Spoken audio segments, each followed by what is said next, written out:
नमस्कार, आप देख रहे हैं हिंदी न्यूज जंक्शन मेरे यानी कि हर्षिता बजाज के साथ।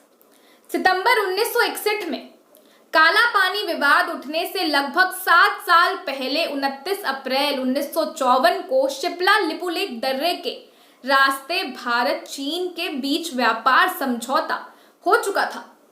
उस समय से लेकर 2015 तक चीन ने सोचा भी नहीं था कि लिपुलेख वाले भूभाग में नेपाल भी सम्मिलित है। चीनी विदेश मंत्रालय ने 10 मई 2005 को एक प्रेस रिलीज द्वारा स्पष्ट कर दिया था कि काला पानी भारत और नेपाल का आपसी मतभेद है, जिसे उन दोनों को ही सुलझाना है। लेकिन 31 जुलाई 1950 को हुई भारत नेपाल संधि के अनुच्छेद 8 में स्पष्टतया उल्लिखित है कि इससे पहले ब्रिटिश इंडिया के साथ जितने भी समझौते हुए उन्हें रद्द माना जाए। यह एक ऐसा महत्वपूर्ण बिंदु है जो काला पानी के नेपाली दावों पर पानी फेर देता है। नेपाल और ब्रिटिश इंडिया के बीच 1816 में सुगौली संधि हुई थी। सुगौली बिहार के पश्चिम चंपारण में नेपाल सीमा से लगा हुआ एक छोटा सा कस्बा है। इस समझौते में यह निर्णय लिया गया था कि महाकाली नदी के पूरब के क्षेत्र पर नेपाल का स्वामित्व होगा। कालांतर में गोरे सर्वेक्षकों ने काली नदी के उद्गम स्थल को लेकर असमंजस की स्थिति उत्पन्न कर दी, क्योंकि महाकाली नदी कई छोटी धाराओं में विभक्त है और इन धाराओं का उद्गम एक नहीं है। नेपाल का दावा है कि काला पानी के पश्चिम में जो उद्गम स्थल है वही सही है और उसके अनुसार वहां के समूचे क्षेत्र पर उसका अधिकार है। दूसरी ओर भारत अपने विश्वसनीय प्रमाणों के अनुसार ये सिद्ध कर चुका है कि काली नदी का मूल उद्गम काला पानी के पूर्व में स्थित है। यहाँ विचारणीय प्रश्न ये है कि नेपाली प्रधानमंत्री ओली समूचे प्रसंग को जनसाधारण के भावनाओं के साथ जोड़ने का प्रयास क्यों कर रहे हैं। परिस्थितियां स्पष्ट संकेत दे रही हैं कि लिपुलेख समस्या को अंतर्राष्ट्रीय स्तर पर उछालकर पीएम ओली अपनी सुरक्षा के लिए उसे ढाल की तरह उपयोग करना चाह रहे हैं। नेपाल की धरती पर मुखर होता हुआ संवेद स्वर यही संकेत दे रहा है कि ओली की इच्छा अनुसार सीमा पर तनाव बढ़ता रहे, ताकि जनता का ध्यान उधर ही उलझा रहे। दूसरी ओर भारत के कूटनीति और राजनीति के विशेषज्ञ इन सभी समस्याओं को भारत नेपाल के बिगड़ते रिश्तों के परिणाम के रूप में देख रहे हैं। 2015 में नेपाल अपना नया संविधान लेकर आया। इसके विरोध में नेपाल की मधेशी समुदाय ने जमकर धरना प्रदर्शन किया गया। उनका उल्हाना ये था कि नेपाल में उनके मौलिक अधिकारों का दमन हो रहा है। इस सिलसिले में भारत ने भी अपनी आपत्तियां जताई थी, किंतु नेपाल ने कहा कि आपत्तियों के बहाने भारत उनके आंतरिक मामलों में हस्तक्षेप कर रहा है। अंततः इसका व्यापक प्रभाव दोनों देशों की सीमा पर पड़ा। नेपाल की ओर जाने वाले मालवाहक ट्रक भारतीय सीमा को पार नहीं कर सके, जिसके फलस्वरूप नेपाल की अत्यावश्यक सामग्रियों की आपूर्ति ठप पड़ गई, क्योंकि नेपाल अपने अधिकतर उत्पादों के लिए भारत पर ही निर्भर रहता है।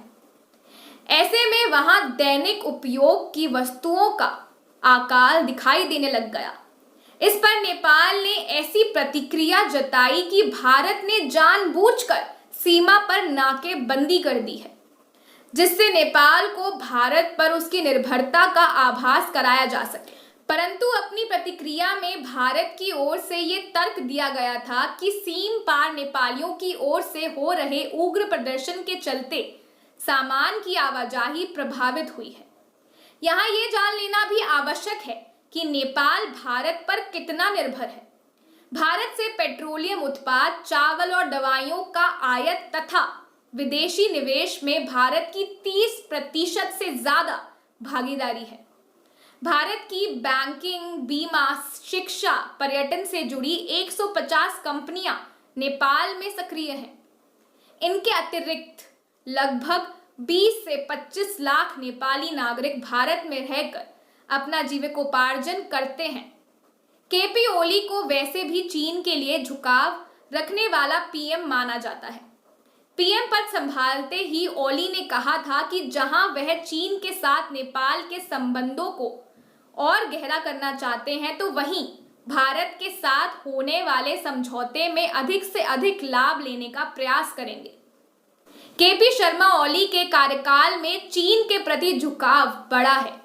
पिछले कुछ वर्षों में नेपाल ने भारत की आपत्तियों के बावजूद चीन के साथ कई तरह के समझौते भी किए हैं। नेपाल ने चीन की कंपनियों को अपने यहाँ एनर्जी खोज की अनुमति दे दी है।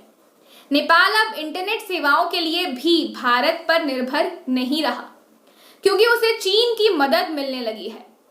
चीन की वन बेल्ट वन रोड परियोजना में भी नेपाल भागीदार बन चुका है और इसके लिए दोनों के बीच समझौते भी हो चुके हैं। चीन भारत के सभी पड़ोसियों के साथ अपने संबंध प्रगाढ़ करने के प्रयास में है। वह श्रीलंका और मालदीव के बाद नेपाल को भी अपने पक्ष में खड़ा कर लेना चाहता है। चीन का एक पुराना सिद्धांत रहा है इन्वेस्टमेंट। श्रीलंका हो या मालदीव, पाकिस्तान हो या नेपाल, इन देशों में भरपूर इन्वेस्ट करता है और उन्हें प्रगति के सपने दिखाता है। तत्पश्चात इसी उपकार के दम पर अपने सामरिक हित साधता है। नेपाल स्वयं में एक छोटा सा राष्ट्र है जो एक तरफ भारत तथा दूसरी ओर चीन से घिरा हुआ है। चूंकि भारत एवं चीन सदा से ही मौलिक रूप से एक दूसरे के परस्पर विरोधी रहे हैं, इसलिए आधुनिक युग में नेपाल के अंदर किसी भी प्रकार की अस्थिरता उत्पन्न होने के प्रबल संभावना बन रही है। समय के साथ चीन की गतिविधियां नेपाल के अंदर बढ़ती ही जा रही है। इससे पहले कि नेपाल पूर्ण रूपन चीन के अधीन हो जाए, यह नितांत आवश्यक है कि भारत नेपाल संबंधों में जमी हुई बर्फ पिघले और दोनों के संबंधों में सुधार हो जाए। आज के लिए हिंदी न्यूज जंक्शन में बस इतना ही।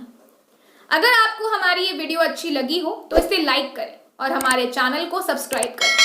साथ ही साथ ऐसे ही जागरूक रहने के लिए हमारे साथ बने रहें। धन्यवाद।